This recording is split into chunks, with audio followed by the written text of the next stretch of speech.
A paz do Senhor, meus queridos e amados irmãos, que bênção de Deus estar aqui novamente com os irmãos para poder comentar mais uma lição da Escola Bíblica Dominical. Hoje, queridos, a lição de número 3, que tem por título A Conversão de Saulo de Tarso. Mais uma grande lição que eu convido você a estar comigo até o final do comentário. Queridos, antes de começar esse grande comentário, eu quero lhe fazer dois pedidos. Aliás, eu vou lhe fazer um pedido e vou lhe passar uma orientação. O pedido é que você se inscreva no nosso canal do YouTube, se ainda não é inscrito, e, se possível, se torne membro, né? E clica no joinha e me ajuda a divulgar esses vídeos que têm por objetivo o engrandecimento do nome do Senhor. A orientação que eu vou passar é para que os irmãos no domingo levem uma pequena lembrança como incentivo ao seu professor da escola bíblica dominical. Sabe, irmãos, no dia 15 desse mês se comemora o Dia do Professor. E o que mais justo, senão homenagear, motivar também os professores que estão à frente das classes da maior escola do mundo, né, que é a Escola Bíblica Dominical, motivá-los a continuar, a perseverarem, não é, no ensino da palavra de Deus, que é o ensino mais nobre que existe na face da terra. Não precisa ser um grande presente. Pega um bombom, um chocolate, uma bala, uma flor, alguma coisa, apenas uma lembrança, para lembrar o professor o quanto o papel dele é importante. Com certeza, o professor também está tendo cuidado de, a cada lição, demonstrar o seu cuidado para com os alunos, tá certo? Agora vamos nos voltar à lição. A lição de número 3, como eu já disse, tem por título A Conversão de Saulo de Tarso. O texto áureo para essa lição está no livro dos Atos dos Apóstolos, no capítulo de número 9, versículos de número 3 e 4, onde diz assim: E, indo no caminho, aconteceu que, chegando perto de Damasco, subitamente o cercou um esplendor de luz do céu, e, caindo em terra, ouviu uma voz que lhe dizia: Saulo, Saulo, por que me persegues? A verdade prática para essa lição diz: a verdadeira conversão a Cristo leva em conta o arrependimento, a fé em Jesus e uma completa transformação no pensamento, vontade e ação do homem. O texto bíblico para essa lição está no livro dos Atos dos Apóstolos, capítulo 9, dos versículos 1 a 9, diz assim: E Saulo, respirando ainda ameaças e mortes contra os discípulos do Senhor, dirigiu-se ao sumo sacerdote e pediu-lhe cartas para Damasco, para as sinagogas, a fim de que, se encontrasse alguns daquela seita, quer homens, quer mulheres, os conduzisse presos a Jerusalém. E, indo no caminho, aconteceu que, chegando perto de Damasco, subitamente o cercou um esplendor de luz do céu, e, caindo em terra, ouviu uma voz que lhe dizia: Saulo, Saulo, por que me persegues? E ele disse: Quem és, Senhor? E disse o Senhor: Eu sou Jesus, a quem tu persegues. Duro é para ti recalcitar contra os aguilhões. E ele, tremendo e atônito, disse: Senhor, que queres que faça? E disse-lhe o Senhor: Levanta-te e entra na cidade, e lá te será dito o que te convém fazer. E os varões que iam com ele pararam espantados, ouvindo a voz, mas não vendo ninguém. E Saulo levantou-se da terra e, abrindo os olhos, não via ninguém. E, guiando-o pela mão, o conduziram a Damasco. E esteve 3 dias sem ver, e não comeu nem bebeu. Queridos irmãos, nessa lição, nós vamos estudar sobre uma das mais importantes conversões da história do cristianismo, que foi a conversão de Saulo de Tarso. eu quero mostrar para os irmãos, primeiro, alguns conceitos sobre a palavra conversão à luz das Escrituras e também pontuar alguns aspectos importantes da experiência de Saulo no caminho para Damasco e também mostrar aos irmãos algumas principais lições que todos nós podemos aprender sobre a conversão genuína a Cristo. Para começar, queridos, algumas definições da palavra conversão. Primeiro, a definição exegética. Então, de acordo com o dicionário OAS, conversão é o ato ou efeito de converter-se, transformação de uma coisa, de um estado, de uma forma em outra.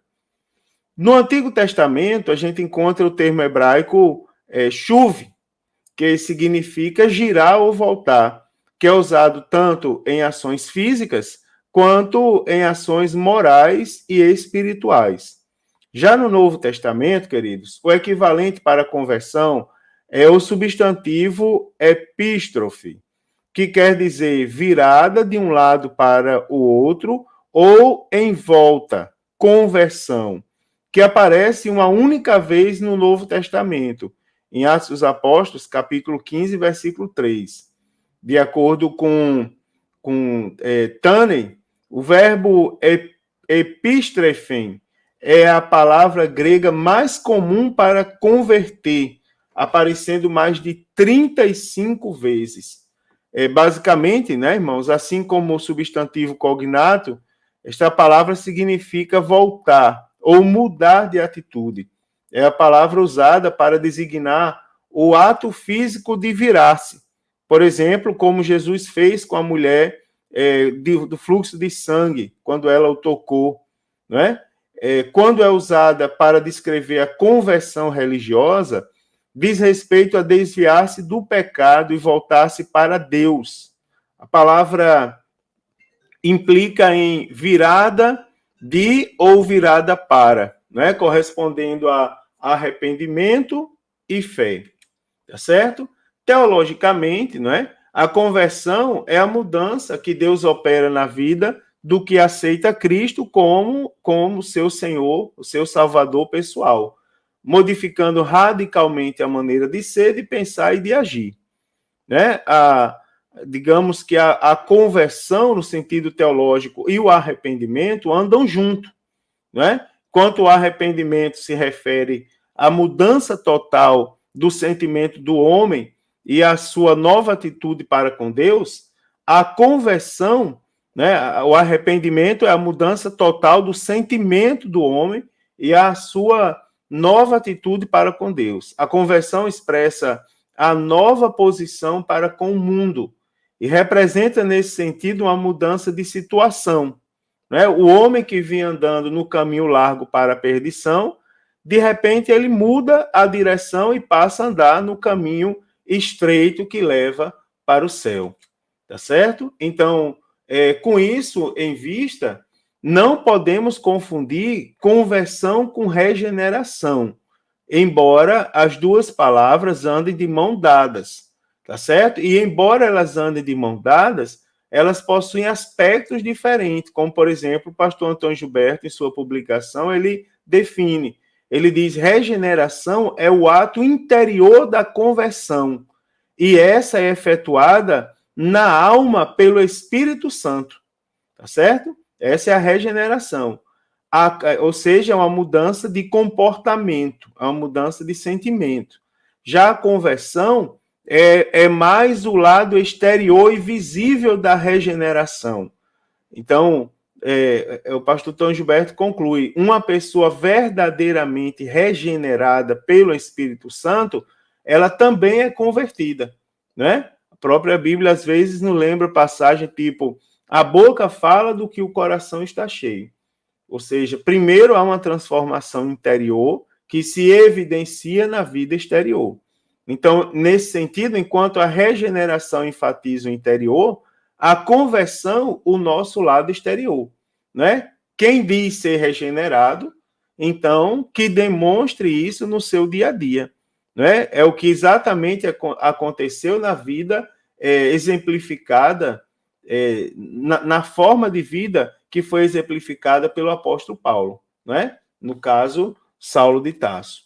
Então, a conversão de Saulo é assim, a conversão de Saulo, eu já falei no início, mas eu quero repetir, que com certeza é um dos eventos mais importantes da história da igreja, desde o primeiro século até o momento atual, tá certo? É um dos eventos mais notórios, digamos assim. Ó, irmãos, por que é tão notório?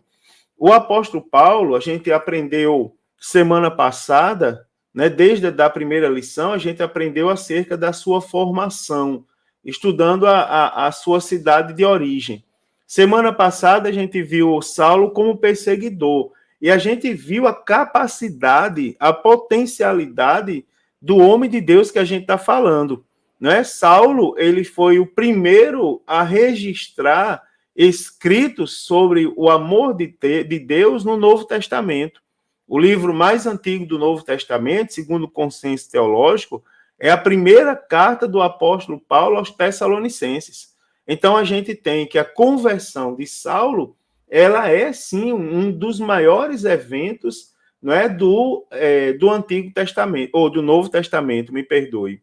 O evangelista Lucas, ele ressalta bem isso, como ele dá ênfase à conversão de Saulo de Tarso, relatando 3 vezes no livro dos Atos dos Apóstolos o encontro que Saulo de Tarso teve com Cristo. Então, é o único acontecimento que é descrito 3 vezes no livro dos Atos dos Apóstolos. Ou seja, é um acontecimento tão marcante, tão importante, que é descrito 3 vezes. Aqui, eu posso analisar juntamente com os irmãos alguns pontos principais desse grande evento que foi a conversão do perseguidor, não é, do povo de Deus. Então, primeiro, o local da conversão, não é? Saulo, como uma fera selvagem e motivado por sua fúria implacável, decidiu não só perseguir os que em Jerusalém serviam a Cristo, como também nas cidades vizinhas. Então, com autorização dos principais sacerdotes, que nós estudamos semana passada, na verdade, o apóstolo Paulo, na sua cegueira, ele estava se deixando levar pelo ódio, né, pela inveja, por uma série de outros sentimentos ruins dos sacerdotes da época, não é? Saulo, ele, com autorização desses sacerdotes, então, se dirige a Damasco, capital da Síria, numa exaustiva viagem, irmãos, de cerca de 230 quilômetros. Só para os irmãos terem ideia o que é capaz de fazer um homem furioso, que levaria em torno de uma semana para ser realizada, com a expressa finalidade de trazer maniatados para Jerusalém aqueles que ali servissem, a fim de que fossem castigados, conforme Atos 22:5. Talvez Saulo tenha pensado que, eliminando o cristianismo de Damasco, que era a capital da Síria, ele evitaria a divulgação em outras áreas. Mas, enquanto ainda estava indo no caminho, aconteceu que, chegando perto de Damasco, subitamente cercou um esplendor de luz do céu. Né? O Senhor Jesus, de forma inesperada, ele intercepta Saulo, lançando ao chão e frustrando os seus projetos e revelando a sua glória. Então, ainda perto de Damasco, houve um encontro maravilhoso, né, irmãos? Então, a hora da conversão, o encontro de Cristo, de Jesus Cristo com Saulo, se deu por volta do meio-dia, está muito claro na palavra de Deus, né? Atos 22:6 e 26:13. Hora em que os viajantes costumavam parar para se alimentar e descansar. Mas, apesar do sol causticante, Saulo não parou a viagem, pois tinha pressa de chegar à cidade e pôr as mãos nos seguidores de Cristo. Né, irmãos? Ali, de uma forma inesperada, o Senhor aparece a ele antes que ele entrasse na cidade. A luz mais forte do que o sol, irmãos, do meio-dia, brilhou sobre a vida de Saulo. Na segunda carta do apóstolo Paulo aos Coríntios, capítulo 4, versículo 6, diz: porque Deus, que disse que das trevas resplandecesse a luz, é quem resplandeceu em nossos corações para a iluminação do conhecimento da glória de Deus na face de Jesus Cristo. Também, queridos, a revelação de Cristo na conversão. A gente pode ver que ao ressuscitar, o Senhor Jesus enviou seus discípulos para pregar o evangelho a toda criatura. Mas, como Saulo não queria ouvir falar de Cristo e de sua ressurreição, Jesus decidiu apresentar-se para ele de maneira pessoal, né? Primeira pergunta que Saulo ouviu do Senhor Jesus foi a seguinte: Saulo, Saulo, por que me persegues? Então, com essas palavras, Jesus estava lhe dizendo que perseguir os cristãos significa perseguir o próprio Cristo, né, irmãos? Visto que a igreja é o corpo de Cristo. Veja que o próprio Jesus estava abrindo os olhos espirituais do apóstolo Paulo, que estavam fechados, que estavam cegos por uma série de motivos que a gente estudou na lição passada. Então, Saulo perseguia a Cristo, e como todos os que perseguem a Cristo, ele perdeu a batalha. Então, sem dúvida, Saulo era um homem temido pelos cristãos, pois havia feito muitos males com os santos. E como se não bastasse sua fama, ele também estava cobertado, né, com carta de recomendação pelos principais sacerdotes.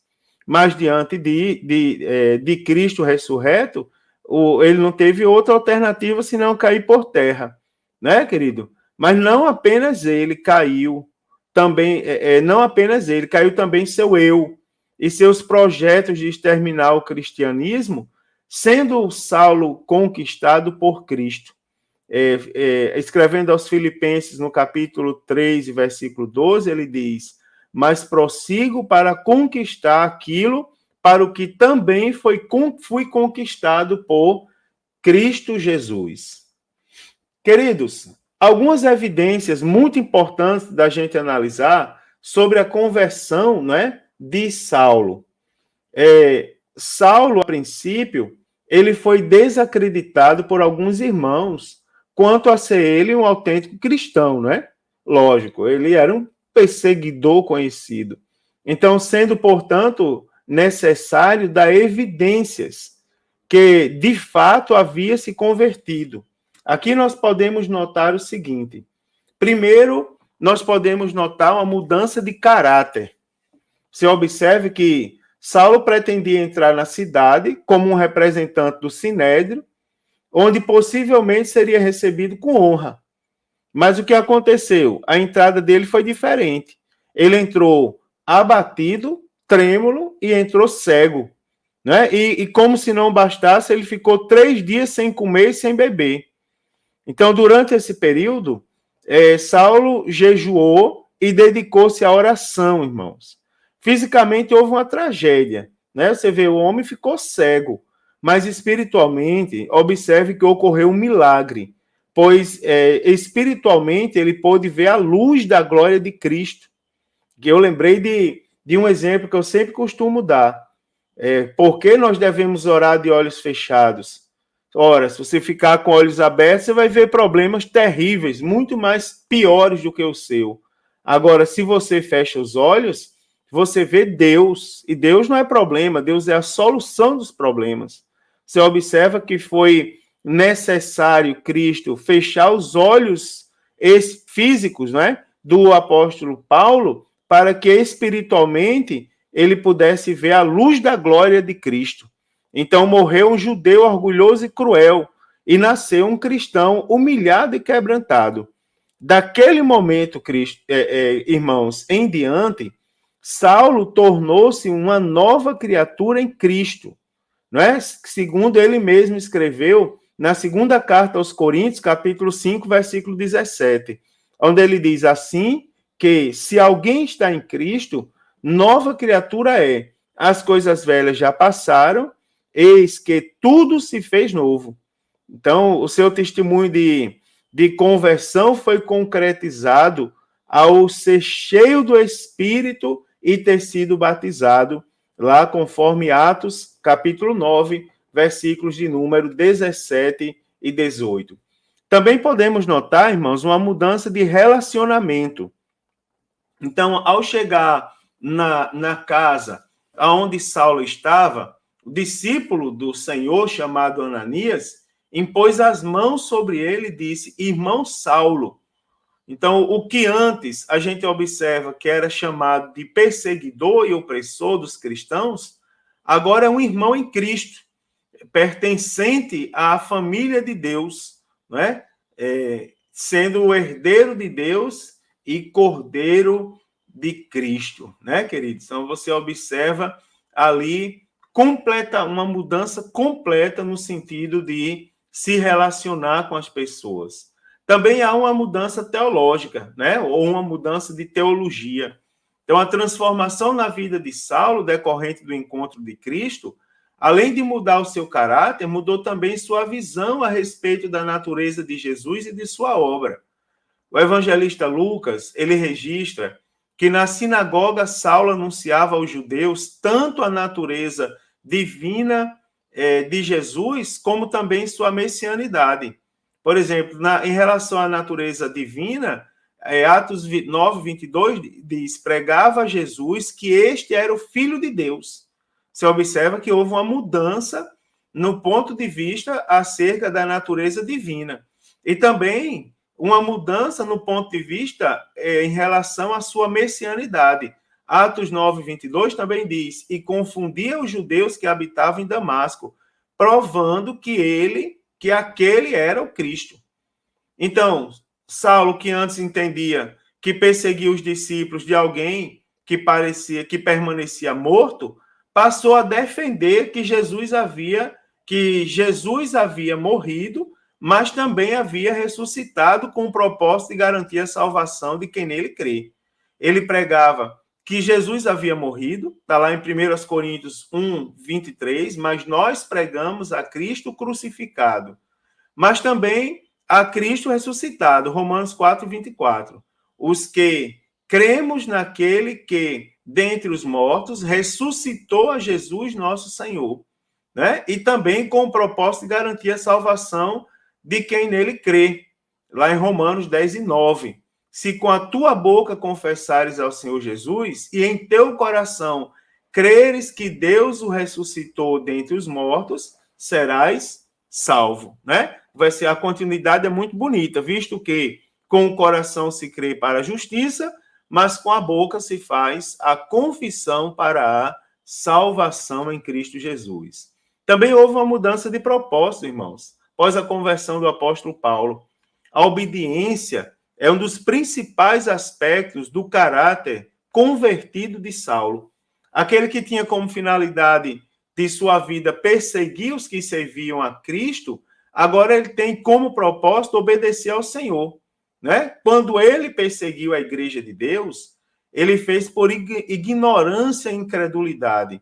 Em seu primeiro diálogo com Cristo, ele perguntou: Senhor, que queres que faça? Né? Desse momento em diante, alguém lhe diria o que teria que fazer.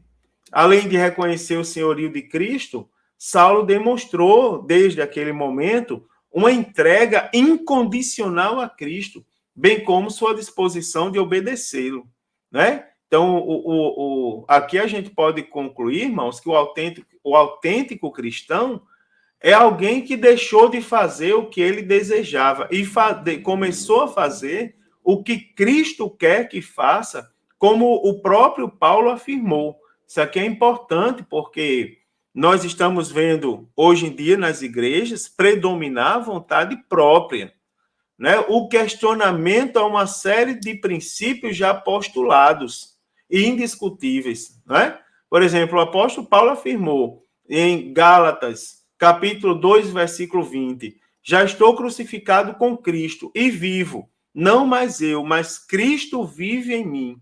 E a vida que agora vivo na carne, vivo-a na fé do Filho de Deus, o qual me amou e se entregou a si mesmo por mim. Né? Que coisa bonita. Também, queridos, houve uma mudança de missão.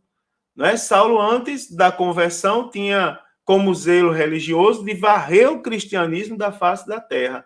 Mas logo após sua experiência com Cristo, lá no caminho de Damasco, a missão passou a ser testemunhar de Jesus. Atos 9, 20 e 22 diz: e logo nas sinagogas pregava Jesus, que este era o Filho de Deus. Saulo, porém, se esforçava muito mais e confundia os judeus que habitavam em Damasco, provando que aquele era o Cristo, né? Então, que o próprio Deus se encarregou de deixar claro que para isso ele havia sido escolhido, conforme Atos capítulo 9, versículo de número 15. Houve uma mudança completa na vida, na missão, né, digamos assim, de vida de Saulo de Tarso. Que essa mudança alcance todos nós também, né, irmãos? Agora eu quero comentar com os irmãos, para terminar esse breve comentário, mas riquíssimo comentário, algumas principais lições que podemos aprender com a conversão de Saulo. Primeiro, a grandiosidade da graça de Deus para salvar. Então, fica evidente, né, na experiência da conversão de Saulo, quão grande, irmãos, é a graça de Deus para salvar o mais vil pecador, o mais que possa parecer mais terrível dos homens, não é? Como é evidente. Então, Cristo Jesus veio ao mundo para salvar os pecadores, dos quais eu sou o principal, diz o apóstolo Paulo em 1 Timóteo 15 a 17. Ele diz: mas por isso alcancei misericórdia, para que em mim, que sou o principal, Cristo Jesus mostrasse toda a sua longanimidade, para exemplo dos que haviam de crer nele para a vida eterna. Então, o apóstolo Paulo se tornou um exemplo de que todos podem desfrutar da salvação de Cristo Jesus por meio da sua maravilhosa graça. Escrevendo a Tito, capítulo 2, versículo 11, o apóstolo Paulo diz: a graça de Deus se há manifestado, trazendo salvação a todos os homens. Então, irmãos, a vinda do Messias, ela mostra claramente que Deus não faz acepção de pessoas. Também outra grande lição é o poder do evangelho para transformar. Você observa que uma vez que a vida foi alcançada, Paulo ele ressalta a capacidade que o evangelho tem em transformar. Ele diz, Romanos 1,16, porque não me envergonho do evangelho de Cristo, pois é poder de Deus para a salvação de todo aquele que crê. Primeiro do judeu e também do grego. Você observa que o apóstolo Paulo, ele tem agora uma vida transformada. Se antes ele queria perseguir o povo de Deus, agora ele diz: eu não me envergonho do evangelho de Jesus Cristo. Então você vê o poder que o evangelho tem para transformar, não é? Então o evangelho são boas novas de perdão dos pecados, de salvação para a alma e de vida eterna em Cristo Jesus. Queridos, para concluir esse abençoado comentário, posso comentar com os irmãos que a conversão de Paulo é um dos principais assuntos do livro dos Atos dos Apóstolos. Com certeza, e como eu falei para os irmãos, relatado 3 vezes no livro dos Atos dos Apóstolos pelo evangelista Lucas, em Atos 9, de 1 a 19, Atos 22, de 4 a 16 e Atos 26, de 12 a 18. Depois do seu encontro com o Senhor Jesus no caminho de Damasco, Saulo teve a sua vida transformada e tornou-se um grande pregador do evangelho. Também a vida do apóstolo Paulo, ministério e ensinamentos, eles trouxeram benefícios, não só para os seus contemporâneos, ou seja, as pessoas que viveram na mesma época dele, mas também para toda a humanidade. Indiscutivelmente, irmão, Saulo de Tarso foi um vaso escolhido pelo Senhor Jesus para fazer com que o seu nome fosse conhecido por todos os povos de sua época. E o mais importante é que Saulo de Tarso, ele não foi desobediente à visão celestial de Cristo para si. Que bênção de Deus, né, irmãos? Que lição maravilhosa, que ensinamentos e conclusões grandiosas nós podemos tirar dessa lição. Que Deus nos abençoe e eu desejo a você uma excelente aula, uma excelente aula. Faça o seguinte, dê mais uma lida na sua revista, tá certo? Anote as suas possíveis dúvidas, também as suas conclusões e as suas considerações pessoais, inclusive, sobre todos os pontos abordados na lição desse domingo. Leve para contribuir com a aula na hora da exposição, né? Pedindo a oportunidade ao professor, ou se você tiver muitas considerações, reserva um tempinho e mostra ao professor suas considerações de maneira antecipada, para que ele possa encaixar no seu plano de aula. E, irmãos, não esqueça de homenagear o seu professor nesse domingo, professor da sua classe, porque, afinal, é um servo ou uma serva de Deus que se dedica ao estudo, ao preparo para o consequente ensino a todos nós. Que Deus abençoe, a paz do Senhor, e se Jesus não voltar, eu espero a próxima semana estar aqui com os irmãos, explicando a lição de número 4. Forte abraço a todos, queridos.